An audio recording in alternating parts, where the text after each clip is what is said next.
Kahit man masyadong undermanned ang lineup o kulang ang roster lineup ng Boston ngayong season, nagawa para naman nilang maipanalo ang majority sa mga nakalipas na laro ngayong season sa pagkakaroon ng 29-18 tabla sa ika-second seed ng Eastern Conference. Napakaganda ng nilalaro ng team na ito. Ang problema, sa kabila ng maaga nilang pag-akyat, hindi rin naman sila kontento sa kasalukuyang lineup. Ayon sa isang insider, plano ng front office magsagawa ng trade bago ang deadline next week. Sa katunayan, isa nga sa mga player na ititrade nila ngayon ay si Anfernee Simons na una nga nilang inoffer na sa Clippers. Sadyang tinanggihan lamang nito ang kanilang offer, pero hindi rin naman magiging hadlang dahil ipagpapatuloy muli ang team na ito ang pag-trade sa kanya para makakuha ng mga veterano bilang paghahanda sa pagpasok sa playoffs at ang pagbabalik ng kanilang franchise player na si Jason Tatum kapag nakapagdesisyon itong bumalik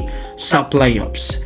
Samantala, bilang na lamang ang mga araw bago sumapit ang trade deadline next week, kaya nagmamadali na ang Los Angeles Lakers sa negosasyon. Napakaraming mga malararong pinangalanan ngayon na balak nilang kunin, pero sa dami ng mga players na nakadikit sa kanila, isa lamang dito ang priority kunin. Ito walang iba kundi ang big man ng Brooklyn Nets na si Nick Claxton. Hindi na nga daw natutuwa pa ang buong organisasyon ng Lakers sa pinagagagawa ng starting center na si DeAndre Ayton.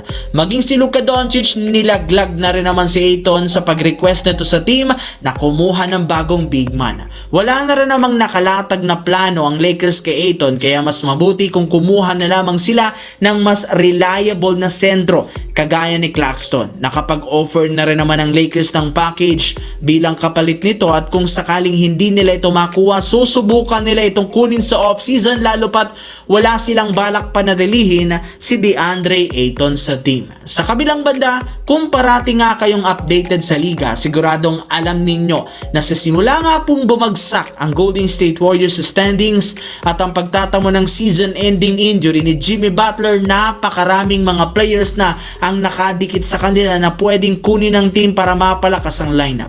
Subalit lahat ng yan na itsapuera ng ianunsyo sa NBA na available na sa wakas si Giannis Antetokounmpo sa market. Imbes na kunin ng Warriors ang player katulad ni Domantas Sabonis at Michael Porter Jr., mas nakafocus nga ang prangkisa ngayon sa pakikipagnegosasyon sa Milwaukee para kay Giannis Antetokounmpo. All eyes on Giannis nga talaga, ika nga nila ngayon sa organisasyon. Pero kahit gaano kadesperado ang team, wala rin naman silang balak isakripisyo dito ang batang player na si Brandon Podziemski. Ayaw nga nila itong bitawan sa kadahilanang malaki pa rin ang paniniwala ni Coach Steve Kerr na siya ang papalit kay Stephen Curry.